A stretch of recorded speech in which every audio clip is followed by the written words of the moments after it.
Okay, I don't really feel like doing the next one, but that's going to be the end. The good news, it's going to be the kind of end of this monthly cash flow waterfall analysis. Okay, now we have this month by month data. Okay, and on the month by month data, remember what we did was we put the year corresponding to each month. Okay, and once we had that year, we could also put a little end of the year switch, and we could make our annual model roll up.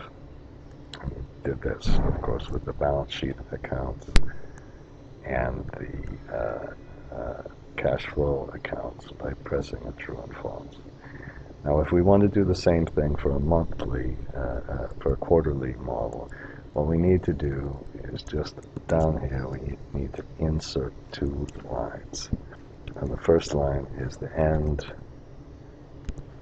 of quarter. Now, the end of quarter that corresponds to the end of the month, we have this nice little thing called EOMONTH, but there's no EO quarter. The end of this one, if we looked at the beginning of this, would be March 1, but the end of this one would be June 30th. Do you see that? So if it's March, we're going to take the same month.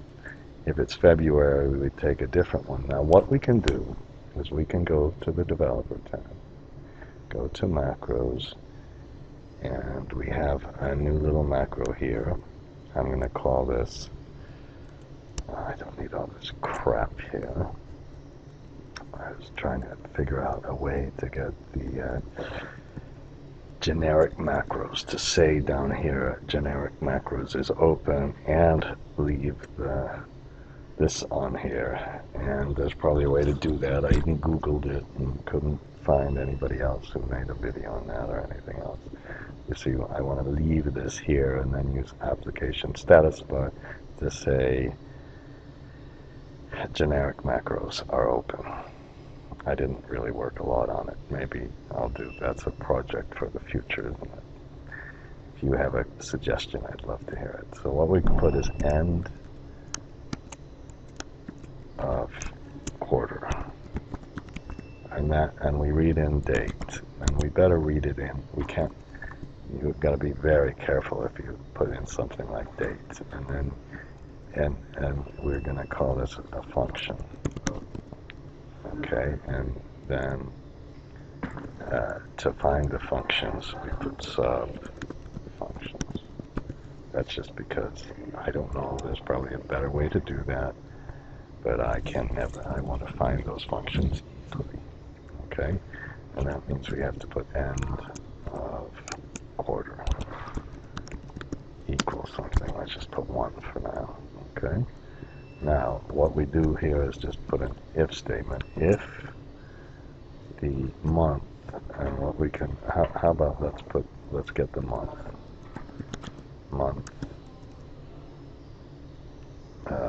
Again, let's put 1 equal month equal. I think this one, you know, here's the problem with kind of programming in VBA. Sometimes you get things from the worksheet functions.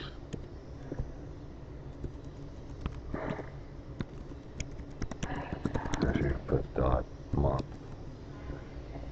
see, it's not there. We have to get it just from the regular VBA function, so it kind of doesn't give you it if it's there. Now, if the month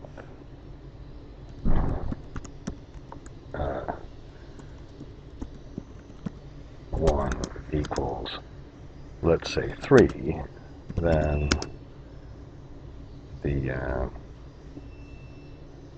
EO end of quarter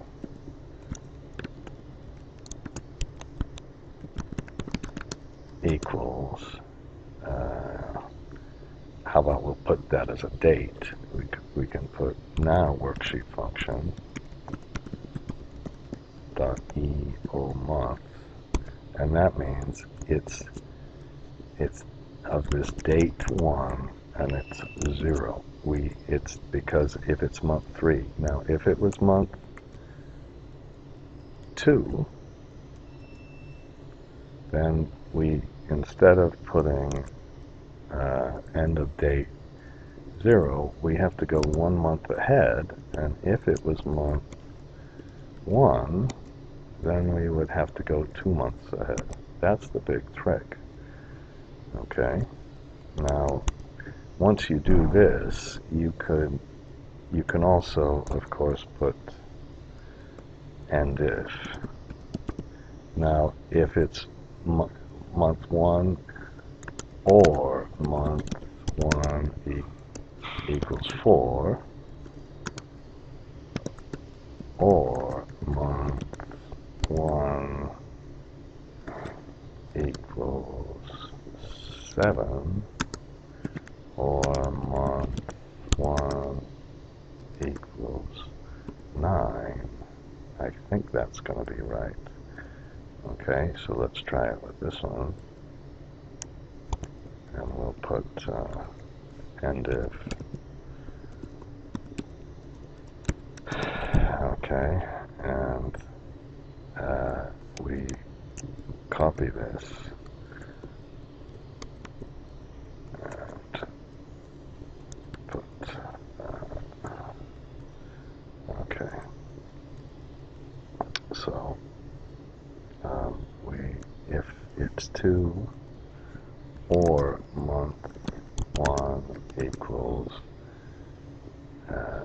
5, or month 1 equals 8, or month 1 equals 10, then, and of course I didn't have to copy this, this was all very stupid that I did, then you're going to take the date and add 1. And finally, if it's 3, then we do the same thing. You don't have to, of course, tab it over. That's just the form. Month 1 equals 6, or month 1 equals 9, or month 1 equals 11. And I've done it fucking wrong. Sorry, because we need a month 1 equals 12. Just a minute. Just 1 minute. Okay, that wasn't so hard. 1, 2, 3, 4, 5, 6, 7, 8, 9, 10, 11, 12. Okay? You can, so this is end of quarter. So once we have this nice little function, we put equal end of quarter, and then if you press Shift F3, it'll tell you what to put in. You don't really need to remember that. End of quarter, and you go up to the begin date, I guess, and press Shift Control 3, Shift Control R, and it says, okay, that's the end of this quarter. Then we have June, September, December, 1, 2, 3 of them, 1, 2, 3 Marches in this, and with that one exception, this is, I should just be dancing right now, because end of quarter, how about date? I'll put end of quarter switch. The reason I should be dancing is I made a video of a function, and it worked the first time. I know I had to pause for a little bit there, so maybe it's not absolutely perfect. So we have these truths. Remember, Shift Control T, Shift Control F. Okay, so that's our end of quarter switch. Okay? Now, the next thing we do is let's do exactly the same thing we did before. So let's press Shift Control. You know, we'll get all of these. We'll get all of these things ready and go to the quarterly model, and we'll paste them somewhere. It really doesn't matter where. And then Alt ES and go to W for width. Okay? And we can even do one thing more. Why don't we go to the annual model? Remember, this was with Shift alternate right arrow. Okay, and we can copy all of these things and put them in our quarterly model. Okay, and so that we don't have to do that tedious thing of going over and over and over again. Now, what we want to do here is put the quarter here. So this is what we can do this time. This time we, instead of putting a year here, we put we go to the monthly model. And remember last time, what we could have done is started with this year. That would have been, actually that would have been a better way to do it. That's what I'm going to do from now on, forever, and ever and ever. Okay, and then this time we put equal EOMONTH, and we go to this one and put 3, I think. Shift Control 3. So this gives us the end of the quarter, and then we'll, let's do 50 quarters. 40 quarters. 30 quarters is going to be enough, isn't it? Control R. You know, please, when you do this kind of stuff, oops. How do I do this? Shift Control right arrow, Control space bar to get them all, and then make them wider. Okay? And so now we've got these quarters, and now we could do two things. We could either reprogram it, we could try to take the equation from this one, which was an if statement with two SUMIF S's. I'm sorry. I'm really, really sorry about the length of this formula. We could make a function and make it smaller, I guess, but I'm just gonna, part of the reason it's so long is just because we looked at the other sheet. So let's press this F4. So we're going to just do it again. And then we put SUMIF. Now we go at some range. So we go to the monthly model, and we get our sum range. Shift spacebar to get the entire sum range. No F4 here. I'm going to press the F4s, even though you know it's not going to work. And then we press this range, and then we go to our quarterly model, and remember, that's got the end of the quarter. So you press the F4 key until you get it on the 3, just like we did before. So if it's true, but then we want another sum range, we want a second criteria, and the second criteria will be that this end of quarter switch, F4, is equal to true. And that's our one. And then we'll do if it's not a balance sheet account, but we put SUMIF again. And this time we begin with our same sum range. And this time you go to this is simpler. Again, we go to the end of the quarter date, just like we did before, press the F4, and then you go to the quarterly model and press the F4 key till you get it just on the 3. Alright, and then it gave us the right number, but it did this infuriating thing again, which is it didn't remember the F4, so we pressed in. So this was F4, this it got right, and this was F4 again. This was okay, no F4, and this was F4, and that. So now we can press Shift Control right arrow, and I'm going to leave it unformatted. And then, oops, Shift Control right arrow, Control Alt, Control, oops.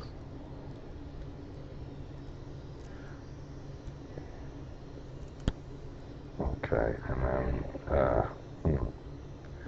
another interesting, Control D. You get everything in. And then why don't we, before we start all of our formatting, let's take this column, Control C, and Control Space Bar, and edit Paste Special as a format, and that will get our thing in. Oops. Shift Control 3 for this one, and oops,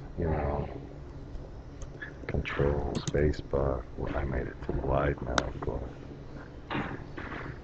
Maybe that formatting was not such a good idea, but Shift Control down, Shift Control 1, and we should have a macro that deletes anything that doesn't have a, like, yeah, we could delete anything that doesn't have a true and false. That would be a good way to do it. But I'm not going to do that. We would, if we did that, we wouldn't press delete. We would use the one called clear contents, and you just go down these rows. You'd ask it which row number to do, and then if it's not true or false, or if there's no title in the account, you just go to the end of the row and just do exactly what we're doing. Okay, so that's a pretty easy macro. Well, true or false might be a little tricky because you have to make sure if you could use is text or something. So if it's a blank, you could only do it if it's a blank or something like that. Okay, and then we're finished. And remember, what we can do at the very last one is go up to the top, press Control Space Bar, Shift Alternate Right Arrow. Whoops. Guess we no. Let's escape. Control Z. Let's do it on this one. Shift Alternate Right Arrow. Put a minus, and maybe we'll press Alt WFF. Okay, and now we have our quarterly model. And I guess we, on some of these accounts, maybe at the end of the quarter we had no balances or something. Let's have our debt start out at the end of the quarter, and we have all of our balance sheets accounts, and we can put a quarterly balance sheet together and everything else. So why don't I Shift F11? We'll put the how about we'll put these, should have done this a long time ago. And then, if you do it like this, you have to copy it, because when you move Alt E S width, okay, and this we can call our debt assumptions or something.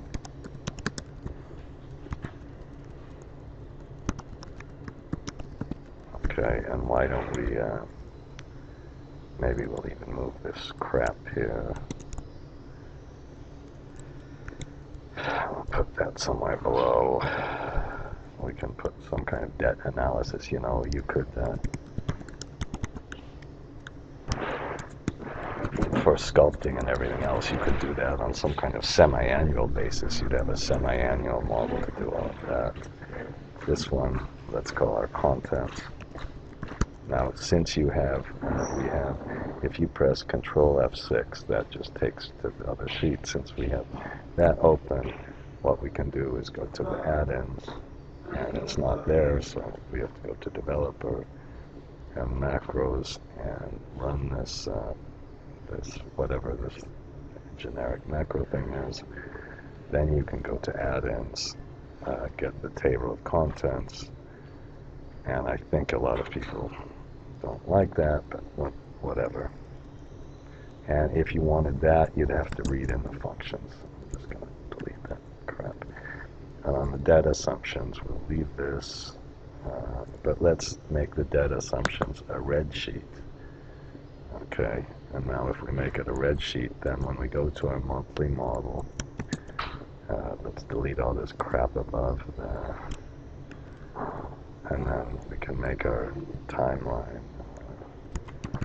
these panes. You could even, and let's now go to the color sheet for tab color, and it makes it red if you took something from the red sheet. And oh shit! Oh damn. Okay, I did something when I did all this lookup. Oh no, I see what happened to lookup. I moved it around. Just a minute, let me finish this. Okay, this was very interesting. The lookup function didn't change when I moved all that stuff around. So all we had to do is reprogram this one lookup function. Maybe you really don't like this, and in fact what we should do is then go color sheets from tab color. And when I did this programming of this coloring thing, which I'm very proud of, it took me ages to do. You have to go through each sheet. It's a pain. It's a pain to do that one. The lookup, it takes certain functions, okay? And that's the final one. And I'm finished with our monthly analysis from